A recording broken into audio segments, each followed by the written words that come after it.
आप आ जाइए ऊपर। सर आइए। आज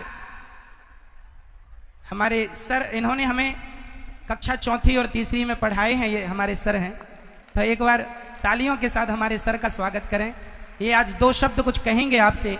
इन्होंने हमें कक्षा तीसरी में और चौथी में पढ़ाया है। तो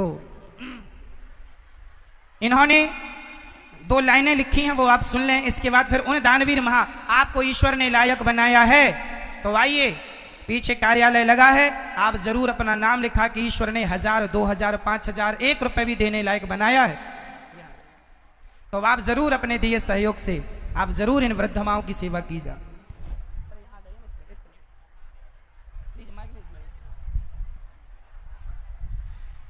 दो शब्द 2 मिनट में हमारे सर आपको कुछ कहेंगे जिन्होंने हमें पढ़ाया है।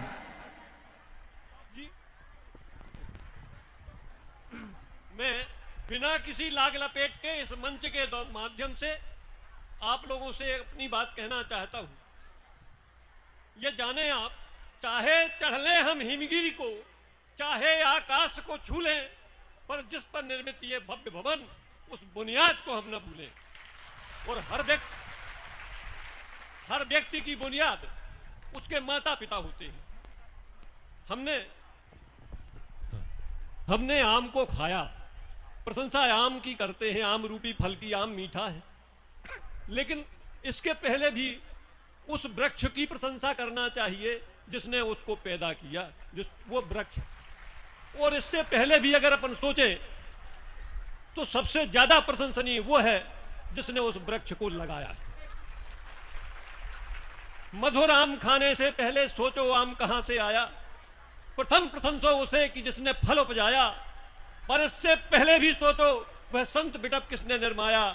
पूजनीय है प्रथम कि जिसने पेड़ लगाया। इसी तरह से राम रूपी फल खाया हमने और उसकी प्रशंसा की कि फल बहुत सुंदर है, देखने में भी सुंदर है और खाने में भी सुंदर है। लेकिन उसको लगाने वाला कौन है? लगाने वाला महात्मा तुलसीदास है। उस वृक्ष को, उस फल को पैदा करने वाला महात्मा तुलसीदास है। अब उस तुलसीदास को किसने पैदा किया? उस तुलसीदास को माता हुलसी ने पैदा किया। तो वो भी वंदनीय है। रामचरित पढ़ने से पहले यह विचार मन में आया, पहले नमन करूं निर्मित को या कि जिसने निर्माया। प्रथम नमन में करूं राम को या तुलसी को, या तुलसी बंदन से पहले बंदो माता हुलसी को। अगर हुलसी ने तुलसी न जाया होता तो फिर हमने कहा राम को।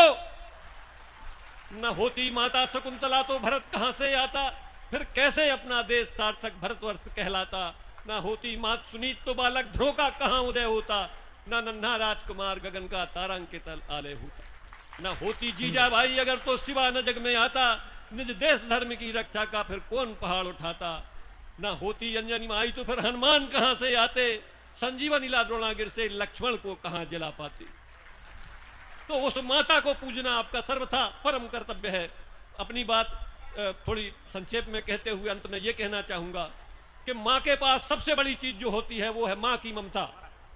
और यह मां की ममता इतनी कीमती होती है, मां की ममता को पाने को, आदर्श मनुष्य दिखलाने को ईश्वर धरती पर आते हैं, नारायण नर बन जाते हैं। कभी अवध धाम श्री राम हुए, कभी गोकुल में घनश्याम हुए, कभी कौशल्या गोदी तल में, कभी यशोदा के बक्षस्थल में करते ये नितनो बाल केल, बढ़ती ममता की अमर बेल। कभी कौशल्या गृह क्रंदन में, कभी यशोदा के उखल बंधन में, कभी बड़े यशोदा की कौशल्या की फटकार सही, यशोदा की छड़ी की मार सही, यशोदा की धेनु चरावन को केशव जाते कुंजन वन को, मां की आज्ञा परिपालन को श्री राम गए घन कानन को। और मातृ भक्ति की अतुल शक्ति से इनने दुष्कर धनुष दले, मां की ममता की छांव तले बेखटके जीवन नाव चले, ना किसी धनुष का दांव चले, पलने से शिशु के पांव चले, वह परम सत्य की ठाव चले। ओ भले मनुष्य की संतानो, मां को ही देवी मानो, मत पूजो कंकड़ पत्थर, जो है ममता की मूर्ति मुखर, उसका पूजन अर्चन कर लो, कुछ पुण्य लाभ अर्जन कर लो, नरजीवन का सर्जन कर लो। जननी की सच्ची सेवा से संकट विकट टले तो टले, मां की ममता की छांव तले। और इसी संदर्भ में अंत में यह कहना चाहूंगा कि जिनकी माताएं वृद्ध हैं, अगर वो सेवा नहीं कर सकते, अन्य कोई उनकी सेवा करता है, जैसे गौरी गोपाल सदन में वृद्ध माताओं की सेवा होती है, उन वृद्ध माताओं की सेवा और उनका हम सम्मान करें। और भाई हमारे पास है तो मुक्त हस्त से दान करें।